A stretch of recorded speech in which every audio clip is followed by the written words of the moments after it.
Como, a magical city, a fairy tale city,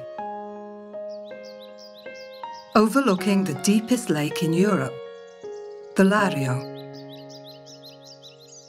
Described by artists and writers of all ages, it has provided the natural backdrop to both Italian and Hollywood films. It was during the Roman period that Novum Comum, founded in 59 BC by Julius Caesar, acquired its characteristic look with its fortified orthogonal layout, which is still visible today.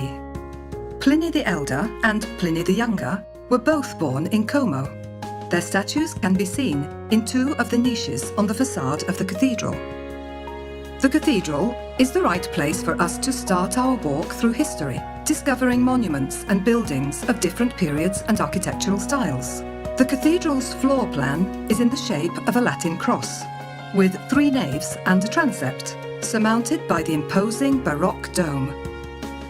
The majestic facade follows the Gothic model, but it is also embellished with numerous Renaissance sculptures, and is aligned with the medieval Broletto building and its civic tower. The Church of San Fedele is right in the centre of the city. We can also see the churches of San Provino and San Giacomo. There is the Basilica of San Carpoforo and the Basilica of Sant'Abbondio, famous for having 2 bell towers and a cycle of wonderful 14th century frescoes in the apse. Como's Romanesque style is characterized by the wise use of stone, which shows off the workmanship of the Maestri Comacini. The most evident historical period in the city is the Middle Ages, when, after suffering defeat by the city of Milan, Como was rebuilt and fortified with massive walls and towers that still surround the old town.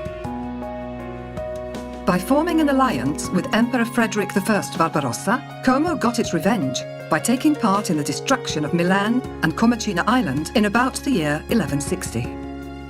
The same Barbarossa ordered the construction of the Baradello Tower on the ridge of hills to the west Como, which is now the Spina Verde Regional Park. From the top of this stone sentinel, you can look out over the city and over the plain towards Milan and the green hills of Brianza. The scientist Alessandro Volta, inventor of the battery, was born in Como in 1745. The city dedicated the Volta Temple, where his relics are preserved and displayed, and his name was given to the Liceo Classico, the grammar school, as well as to the beautifully kept Central Square. Numerous historical finds of great artistic and cultural value make Como the ideal place to spend a very pleasant holiday. You can visit the Paolo Giovio Archaeological Museum, the Giuseppe Garibaldi Historical Museum, and the Art Gallery. The city itself is even an open-air museum to rationalism. The War Memorial, built with limestone from the Karst Plateau in northeastern Italy, the starkly square Casa del Fascio, the Art Deco-style Novo Comum building, and finally the Sant'Elia Kindergarten with its enormous windows are all works by the architect Giuseppe Terragni. Other rationalist buildings are the Canottieri Lario and the fountain in Camerlata Square, which welcomes you into this beautiful town. With a short trip lasting just 7 minutes up the funicular, you can reach the beautiful small town of Brunate. From here, the wonderful view sweeps across the valley, westward to the promenade of Villa Borgo Vico, which leads to the elegant Villa Olmo, where exhibitions, conferences and international events are held, and then eastward to the equally charming walk that ends at Villa Geno, whose fountain with its powerful jets marks the beginning of the first basin of the lake. Outside the city centre, there is the educational Silk Museum, which collects, preserves and exhibits artefacts relating to the silk industry of Como. Thanks to this long tradition, Como is also known as the City of Silk.